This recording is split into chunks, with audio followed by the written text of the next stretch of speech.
and obviously it's a personal risk benefit analysis when it comes to gun ownership, because like I think you were trying to articulate there, like it is going to be whether or not you're going to need deadly force to protect yourself is going to be dependent on all sorts of different things in your life, and whether or not you're as susceptible to suicidal ideation as somebody else will also be an individual calculation. Honestly, like that's just reality. And so, I mean, it's difficult, and I just like to try and give people as much of the benefit of the doubt in these situations, and try to paint the picture of like, here's why a lot of people consider this to be a good calculation, or why they think they're on the right side of that calculation. And that was that. So, and look, you did put it, it wasn't like there was nothing about that in there. That was my major critique with there, and look, it's a very long piece too. So there's a lot of stuff in there, and I think people should go and read it for themselves. And maybe we could have you on again in the future as well, because I thought this was a good conversation. It's a bit different from what we normally do.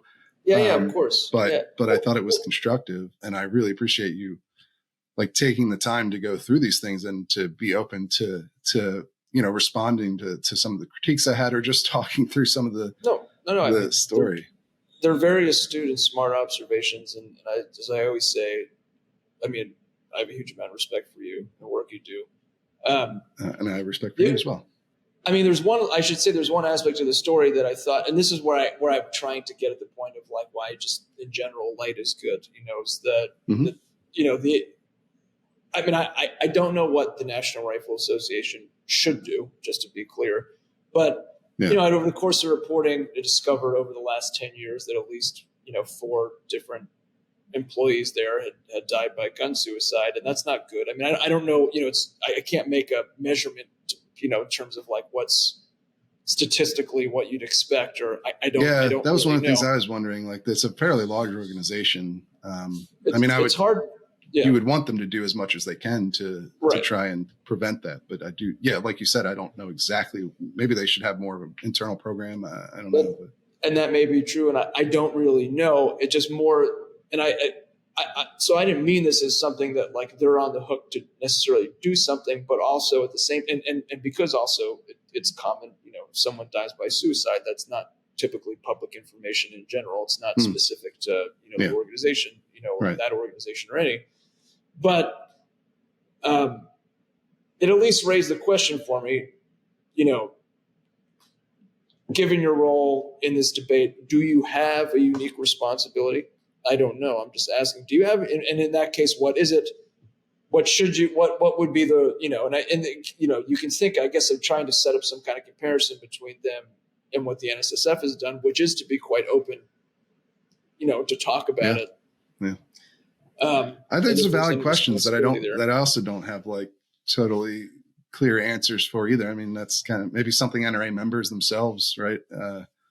Insofar as they can control what the organization does, should think. I do think it should be a conversation that's what responsibility does the gun owning community have to try and prevent gun suicides? I would think that there certainly is some.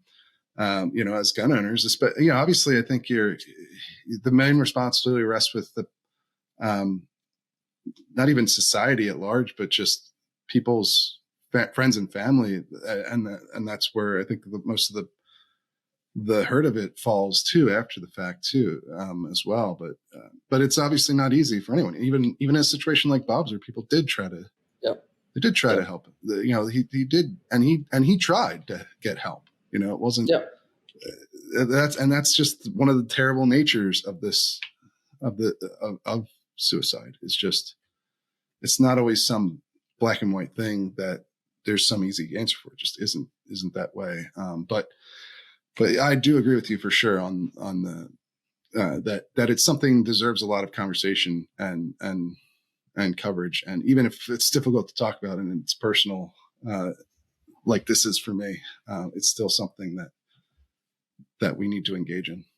Yeah. And, I also wanted people to know who were obviously the story appeared in the Atlantic. I work for the Trace, so there's, it's the more people who are inclined to view the gun debate one way are going to read this story, which is, say, people I think who are more in favor of gun control, that sort of thing.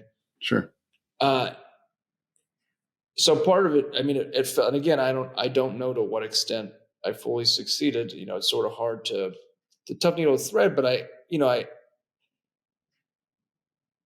especially based on some of the reaction, it's like it seems extremely important to continually remind people that everybody is a human who has people who love them and care about them, and they care and love about people. And one thing that always came up with Bob was just if there's a bit about there's a main road that was close by his house, and there were frequently like car accidents out there. If he heard one, he was always the first guy who ran out. And I don't think if you needed help, he would not have cared what. It was not something that would have ever figured in his calculation. Yeah. And I think that I think every person, his close friend, Jen, Jakes, you, and most people that I come across genuinely care about society and about people. And, there's this sort of general disagreement on, I realize that, a lot, everyone I spoke to wants to help the most people possible and values human life.